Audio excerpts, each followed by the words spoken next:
Death, destruction, and mass amounts of corruption. Those are just three things you can list as being common within Night City, especially in the year of 2077. However, going back a few decades, back to 2045, there was one place in this massive city where you could just sit back, relax, and have some fun, and that was named Night City's Playland by the Sea, a theme park for all to visit and enjoy, and one that is so large it's almost its own unique district. So why don't we grab ourselves a ticket and explore what this place has on offer? And if you're wondering where this lore came from, well then you're in luck, because it's part of the brand new Cyberpunk sourcebook named Night City 2045 from Artelzorian Games, which is one of the biggest sourcebooks for Cyberpunk and has an absolute ton of lore in it about this neon metropolis in the year of 2045. As an affiliate with Artelzorian Games, you can get it through my link and get 10% off it today, as well as 50% off the PDF if you get the physical edition by pre-order. Trust me, it's an incredible lore book and the artwork is absolutely amazing as well, and all of what I'll be talking about today comes from it. So if you do enjoy this video, do check out the link below. I'll also say this location is just from this source book and some other source books, so in terms of footage I'll try and keep it as relevant as possible, but if not,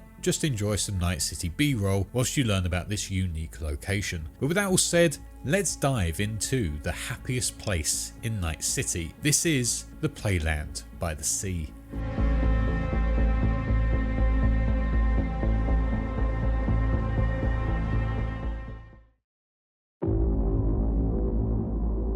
We look to the beautiful district of Pacifica for our story of this amazing part of Night City. Well, at least it was going to be a beautiful district anyway, and by 2077, it's far from it. Thousands of corporations heavily invested in this part of Night City, setting up hotels, luxury restaurants, and tourist hotspots for those memorable family holiday moments. Playland by the Sea was one of these main attractions, and was sold as being a place where you could recapture the magic of your youth. Originally, this was an incredibly run-down amusement park on the edge of the Pacific Ocean, but it was then bought out in 2007, and by 2020 the park was fully renovated and turned into something absolutely amazing, which looked at bringing in the latest brain dance and interface technology, allowing customers to witness live role-playing adventures, group brain dance entertainments, and many rides as well. There was one unique thing about Playland by the Sea that was a big selling point, and that was that it was open 24/7, meaning you could enjoy the rides at all times of day. Yes, you can ride the big wheel at 3 in the morning, maybe after you just slaughtered a bunch of scavs and made a ton of eddies. The park also consisted of 6 unique lands that all included different rides and things to see, mouth-watering restaurants,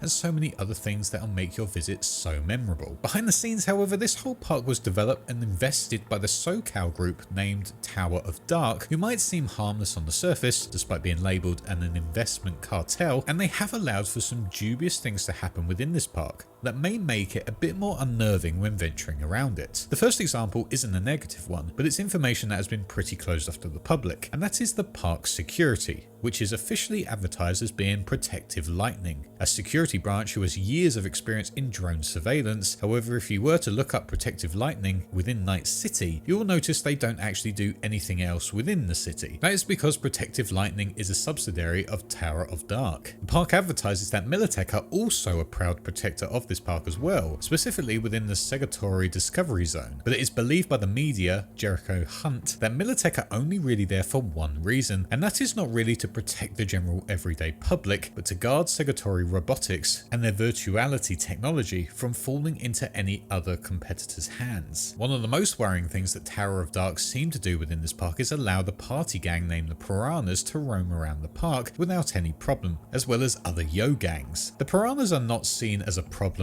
at all, even though anywhere else witnessing a shoal of piranhas could be terrifying. But for the Playland's management, they are seen as an investment, because if the piranhas take over a territory in the park, the Playland management or Tower of Dark know that it would be locked off from any other deadly gangs. They'd much rather have this party gang live in the area than something like Maelstrom or other more deadly booster gangs or something else. But back to how the park actually works. For the regular customer, you will get a variety of different offers for your visit. To start with, general entry to the park is €100 per person, unless it's on a Playland Play Calendar event day, in which it costs €200. You are allowed to stay as long as you like within the park. However, if you are to leave at any point in time, you will not be allowed back in unless you pay once again. To go on the rides within the park, you will have to further purchase a daily ride wristband, but these come in different categories labelled A through to E, which reflects the ride itself. The best ones being E ratings and the smaller ones being A. There are also one-off wristbands which will allow you to go on only one specific ride. These wristbands are called a la carte passes. All of the ratings are reflected in the prices as well, with daily ride wristbands being 10 eddies for A, 20 eddies for B, 50 eddies for C, 100 eddies for D, and 200 eddies for E. And with the a la carte passes, it is 1 eddy for A, 5 eddies for B, 10 eddies for C, 20 eddies for D, and 50 eddies for E. Once again, however, Jericho Hunt believes these wristbands are pretty easy to hack if you have the security skills, and if you do so, you'll be able to go on the rides for days on end. In his experience of being within there for 3 weeks straight, security really do not care or check, and no one really ever gets kicked out. Despite saying that, there are park rules that have been laid out for all visitors within their brochure. This is supposedly to ensure that everyone has a fun and safe experience. The first is, of course, the standard one of any park in the world, and that is the right to refuse people from entering or getting rid of them if they so wish, without refunds or anything like that. The way of being refused entry or being thrown out is through not following the rest of the rules listed below. The second is that the park has a right to confiscate or take ownership of or destroy any item unattended or attended. Outside food and drink, as well as pets and unlicensed fan-created Elf Lines online merch, is not allowed within the park at all, which is quite a funny one to think about, but if anyone is a passionate nerd about Elf Lines online and tries to enter the park with a t-shirt or plushie they made themselves, it will be confiscated and then fully incinerated. On top of that, firearms, explosives, ammunition, and artificial noisemakers are banned as well. Ride passes are non-transferable and completely void if it's obvious they've been tampered with at any point. Clown makeup and attire is also banned from being worn within the park, which is also hilarious, but as the Bozos are a pretty horrifying gang, it's not surprising. And finally, drones, skateboards, and non-Playland scooters are banned from being used as well. These rules seem pretty standard to all other parks, maybe apart from the clown outfit and Elfline's online stuff. But in reality, there is a more secretive rulebook that happens within the park, one that is put in place mainly for the piranhas living within, and was created by one of their leaders, Ricky Hamilton. This has been revealed once again by Jericho Hunt, who has witnessed firsthand the piranhas in action during his time here. These rules obviously look very different and consist of things like, leave your toys at home. You can brawl all you want, but if the piranhas see one gun, they will throw your head into the ocean. Drones can be messed with, but they better not be destroyed. In the piranhas' eyes, the company of Protective Lightning is too lazy to fix broken cameras, but if more and more start getting damaged, they'll start to up their operations and will start replacing drones with new ones. Drugs are also not allowed at all.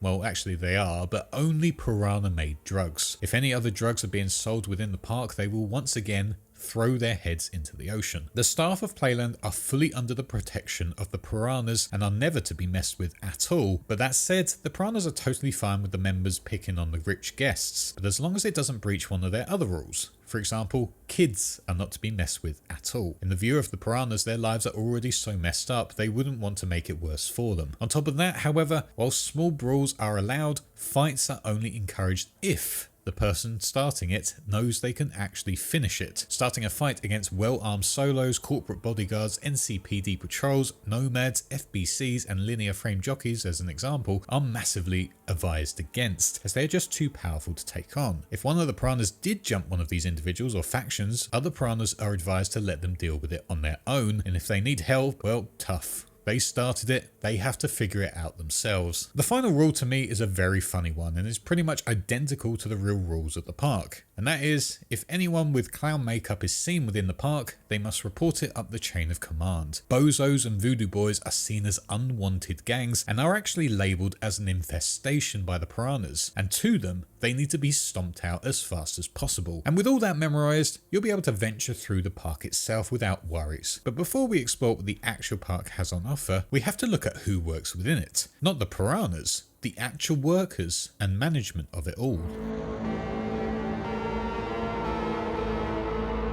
Listed as just being simply the workers who do it all behind the scenes to help make your Playland playcation a dreamlike experience, the park management is said to be actually trying to stop Playland from spiraling into a complete ruin. Not only are they trying to make a profit from the whole park, they are having to make sure they keep all of their sponsors happy at all times so they don't pull out of the park. They also have to make sure they keep the piranhas happy, as they are seen as a cheap security option, but then if they are unhappy, they could completely take over the park for themselves and destroy it all, or let other destructive gangs in and let them destroy it as well. But most of all, they have to actually make sure the real tourists are actually safe, happy, and don't die within the park. If people do die within, that would mean bad reviews, and that would just be terrible for their PR. Amazingly, the management does it all, and keeps that image of Playland by the Sea being the happiest place in Night City, despite all of the hardships they have to go through. But with that said, these are not nice people at all. They have to be hard, and because of that, they are incredibly nasty and ruthless individuals, almost like any top corporation executive. Labelled as people who work tirelessly and are able to fill your playcation with joy, it is believed by Jericho Hunt that half of the park's staff are actually piranhas, and you can tell if they are by a fish tattoo. If they do have one visible, then they will be a member and are not to be messed with at all, especially if you are an entitled guest who demands the earth. When visiting, many people will believe that it's such a kid-friendly environment as well, because there are so many kids running around without care. However, the reason for this is so much darker. These kids aren't really guests who are playing away from their families. Instead, these are kids more often than not without parents, who have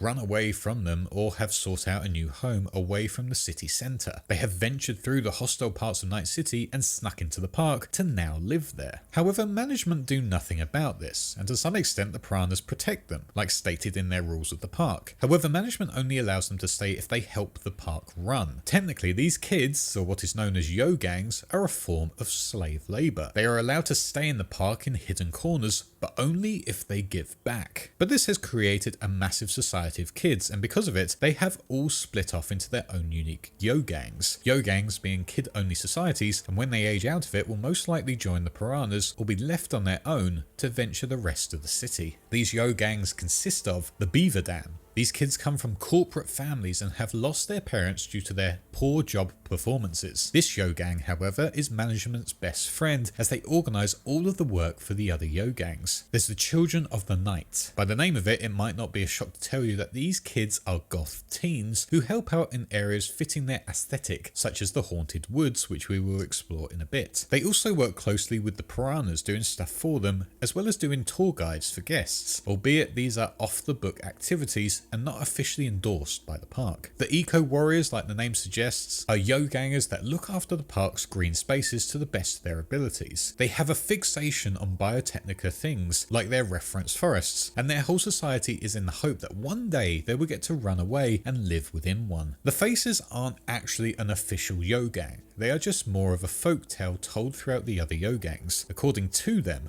these are mysterious kids who perform their own body sculpting to look like the guests entering, and it is said that in some instances, kill that guest and take over their lives. The Gearheads are kids that are obsessed with all things to do with engineering, and as you can imagine, come in very handy when it comes to maintaining the park's rides, being employed as assistants to all of the park's techies. Next up are the Glitters, who are basically influencers. They are live casters and pop media creators who pretend they are visiting the park as regular guests. Thanks to them and their garden patches, they have become an important part of Playland's promotional campaign. Go Fasters are a bicycle riding yo gang who help the staff out by providing them with courier duties. Not only the staff, but the Piranha gang as well. It's probably more often than not that these yo gangs would become part of the Piranhas themselves, but that's just my speculation. The Guardians are one of the cooler sounding yo gang factions and serve as sort of the law and order of the park, but it is unsure if they are actually there to protect or just to bully. They don't serve the law to the park guests, however. The Guardians instead make sure the other yo gangs don't cause any problems for management. Without the Guardians keeping them in check, management could have them all thrown out without hesitation. The pack rats are yo-gangers who are amazing at finding loot, as they will seek out lost items from guests as well as finding things within bins that they have been accidentally thrown out. A lot of it they keep for themselves, however most of it is given to the park staff and the piranhas as a form of tribute. Taggers are known as street artists and are allowed to do their art within the park's tunnels, but only if they maintain and touch up Playland's abundant signages. Thrashers are seen as punks who love to skate and surf around the whole park and shores of it. These are probably the only yo-gangers that the park tries to shut down. Specifically, Protective Lightning tried to, but they failed in doing so, and now management treats them as a live performance by sticking official park merch on them and letting them do their things, advertising it to guests as something to go and watch on the go. And finally, there is the Throwdown faction, who run all of the early morning drone fight clubs for park staff and guests who are desperate to see some destruction. Proceeds from it go to the Yo Gang, however the piranhas also make sure they get a cut, and maybe that's because they do it in their territory away from guests or management who don't want to see it, but who knows. With the staff now covered, if you can even call them staff, let's look into what you actually do within the park. What is there to actually go and see, and what are these 6 unique worlds that they advertise to the guests?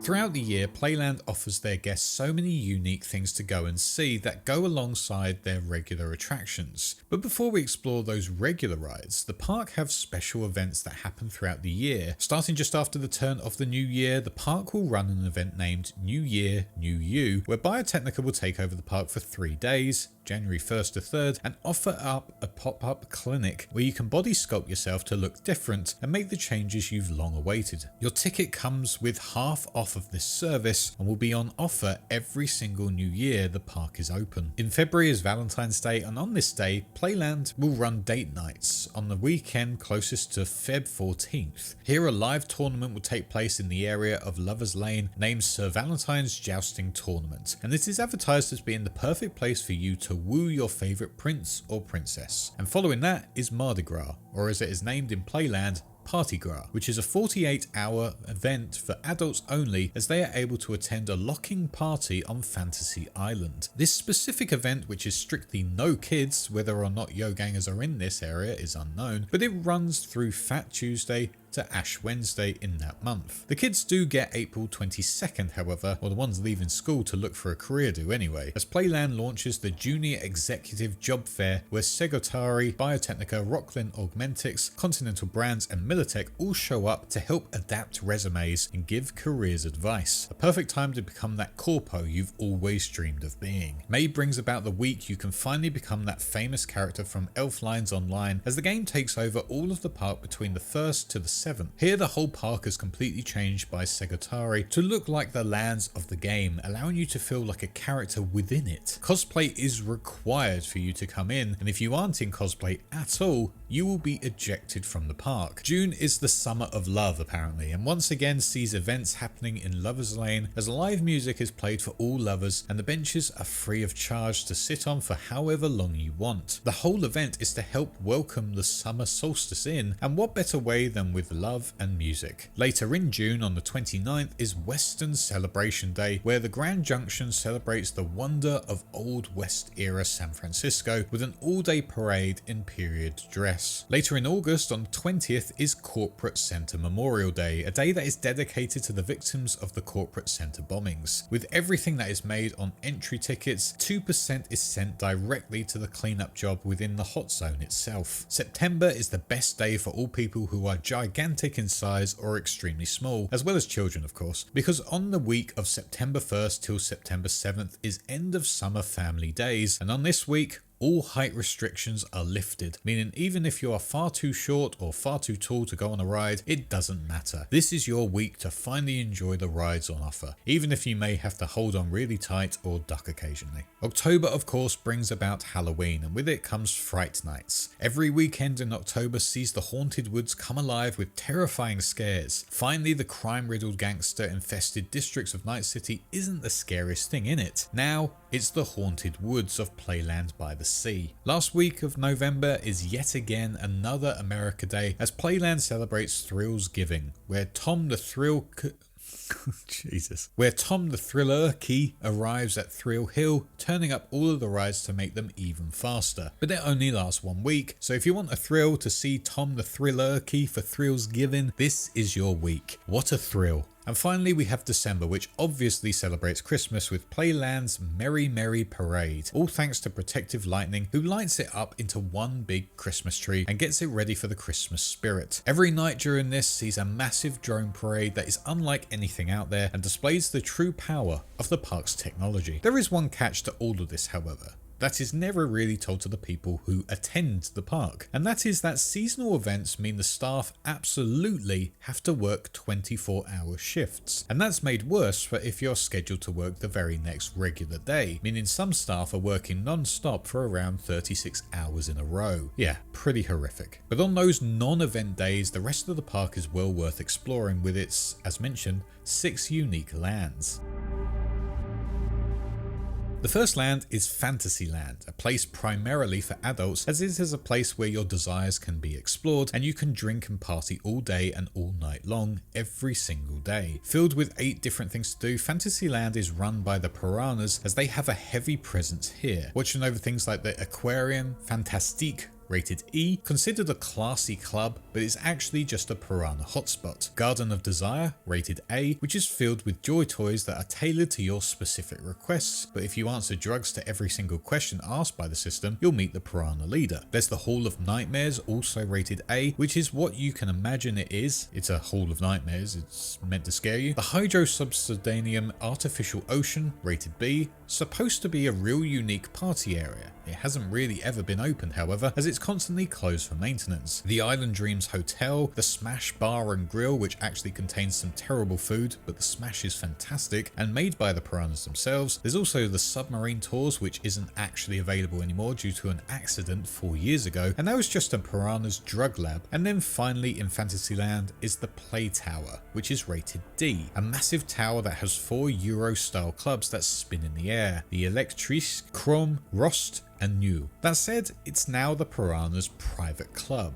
VI Piranha, right in the middle of the tower. However, no business is really done here unless their leader Corpse Reviver is in need of impressing a client. The next land is Grand Junction. This is almost a historical park of the part, as it transports you back to 1851 in San Francisco with all of the sights, sounds, food and more, even the San Francisco fire of that year, which happens after sundown every single night for audiences to, I guess, enjoy. That's the word they use anyway. Within Grand Junction are 12 unique things to see, including the artificial beach, a vintage shop called Classique Quartets, which will sell you an accurate corset that helps shape you into the perfect hourglass figure, the Grand Junction gift shop, which will sell you all your favourite cheap crap, as well as a rental scooter, although scooters are usually gone by midday and just abandoned on pathways by 2 PM, and then finally dumped in the fountains by midnight. There is the Grand Trolley Yard, rated B, that is a replica streetcar allowing you a trip throughout Playcation, and if you have an E-rated wristband, you can even ring the bell. So worth the extra 180 eddies. There's the other bar named the Lemonade RX, which serves a nitro-infused lemonade for 10 eddies that's meant to perk you up, but actually has caused more overdoses than anything,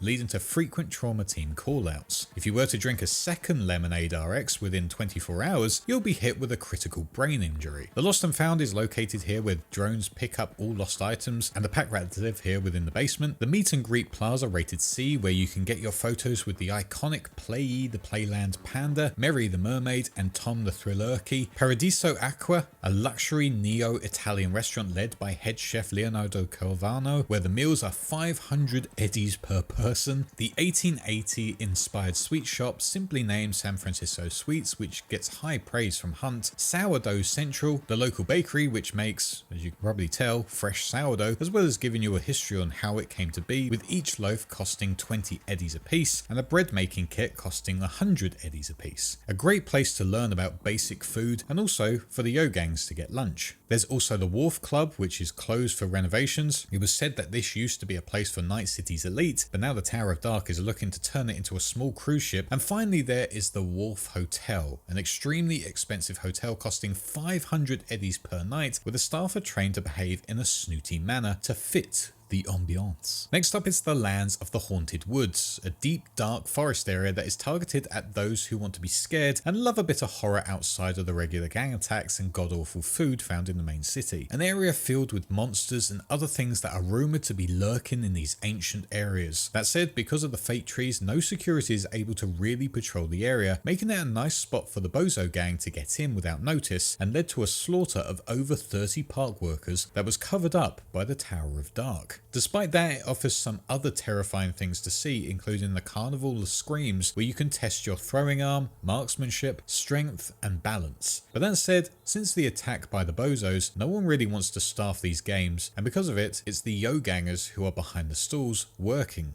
for scraps. There's the Circle of the Supernatural, an interactive show that most of the time doesn't have many actors apart from during Fright Nights. Fright Hunter Society Lodge, where you can just gather around a fire and relax with a meal for 30 eddies per person. The Gun Mart Museum of Movie Weapons, rated B, where you can see all of your favourite movie heroes' weapons from their films. But that said, no one really goes there, and is now just a building consisting of Never Naughty Ned, a techie who runs a custom build shop out of the back. There's the Haunted Woods Warfare, rated D, which is a Nerf gun type arena where you face off against an enemy team. There's the Horror Classics Buffet Theatre, where you can sit back and watch a film and eat to your heart's content with the all-you-can-eat kibble buffet. And finally, the Manor of Terror, rated D, a haunted manor that is said to be the scariest thing within all of Night City, which uses state-of-the-art holography and animatronic drones. Not the nicest of areas, the Haunted Woods, but I guess that's the idea, and during Fright Nights, it's definitely worth a visit. Next is Lover's Lane, the polar opposite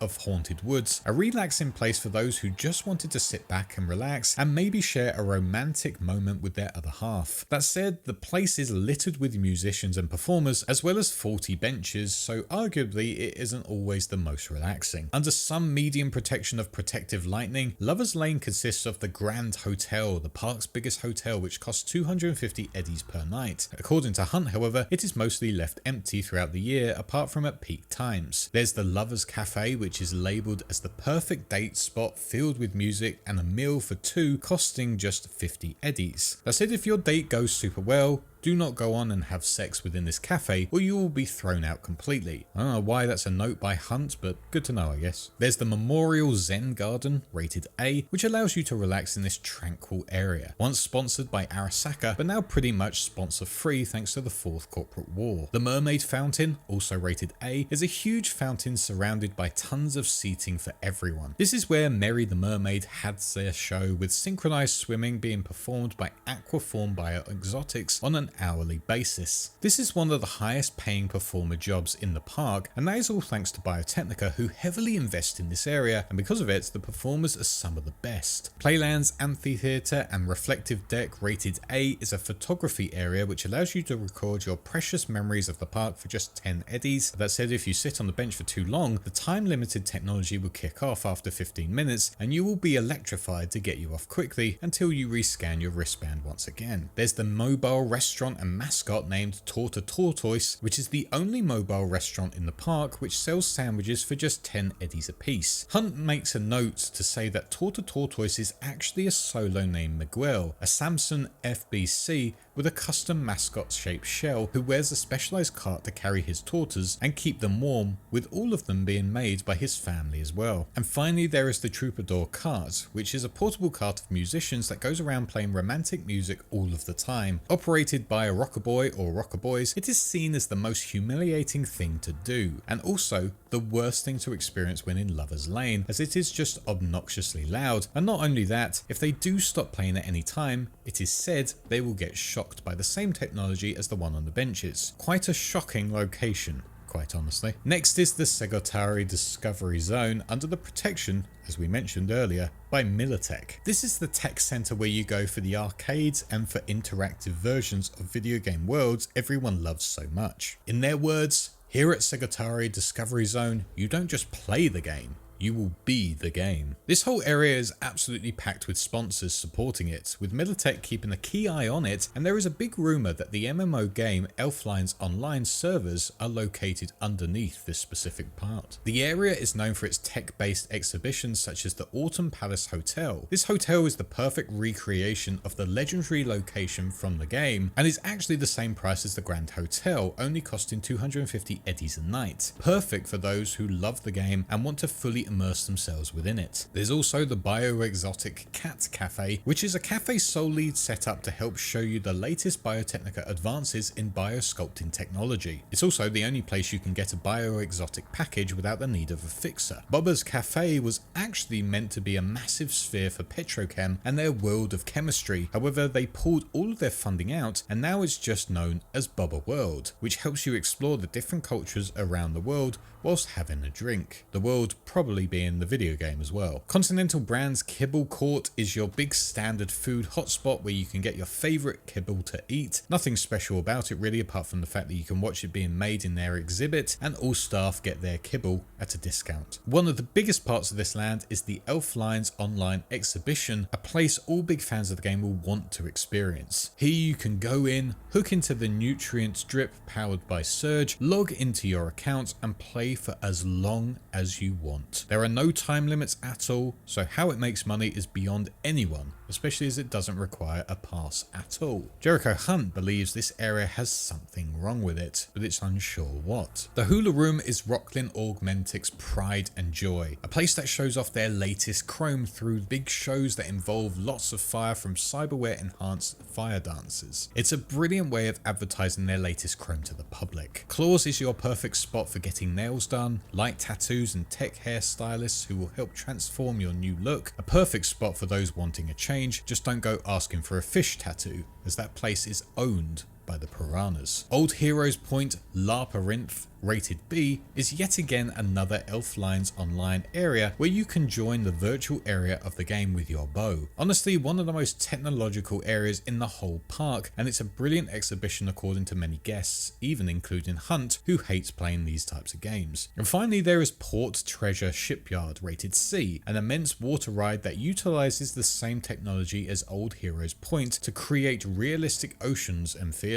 That said, it does have to be closed down multiple times a day for maintenance. The final zone on the list is named Thill Hill, which you can probably guess contains all of the park's big rides. As mentioned at the beginning, these rides are open 24/7 and are seen as even better things to experience in the dark, but that said, barely anyone goes at night, mostly due to the fact that pickpockets are out in full force at this point, so it really isn't worth the thrill. That said, the rides that are there are the Big Wheel, rated B, which you will most likely know what it is. It's a giant Ferris wheel, but with a catch. Ads start playing to you halfway through, so you'll basically be trapped with them until the ride ends. The perfect advertising, honestly. Bumper Pandemonium, rated C, is basically bumper cars, but if you get hit 3 times, you are out. Last one standing wins with a rotating location every month. Some even including jumps and a drone operated hunter car. Depth Charge, rated E, is a coaster that dives into the ocean and is the oldest attraction in the park. Actually, it hasn't changed at all since it launched back in 2019. Because of it, it is known for its faults and people falling out of the ride as well. Eco Coaster, also rated E, is Biotechnica's Ride of Tomorrow today. This coaster is created from fully recyclable materials to show the power of being eco-friendly and how it can be turned into incredibly fast pieces of equipment. It has one problem though. The screws on the fastenings get loose every ride due to the crazy vibrations, so need to be managed every time. I guess it's a bit like an Aston Martin F1 car from 2026. Let me know in the comments if anyone actually got that reference at all. The Moo Moo Burger Pier is where you get your classic burgers from, made in the traditional way.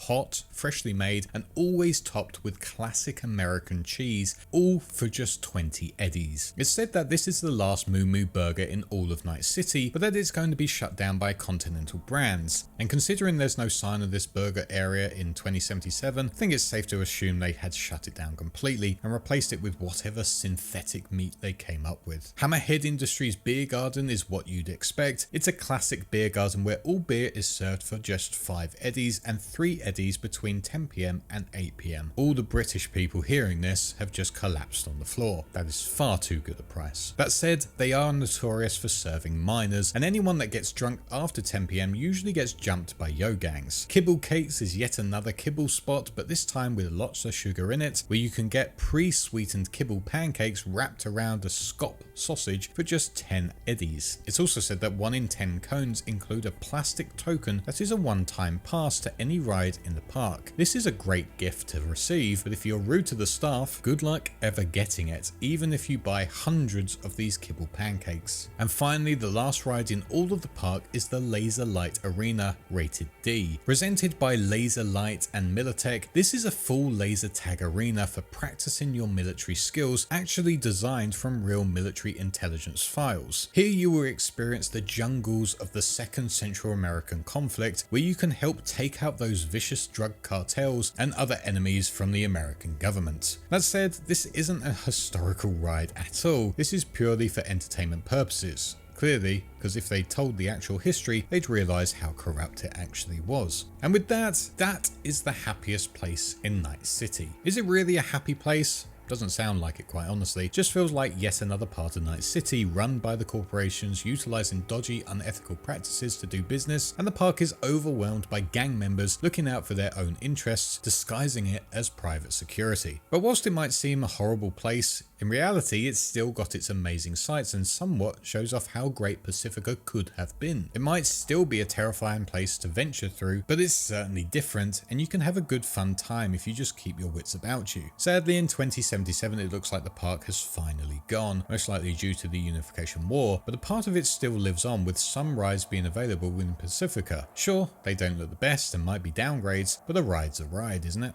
But with that said, I hope you enjoyed this. This has been the story behind the happiest place in Night City. This is the amusement park known as Playland by the Sea.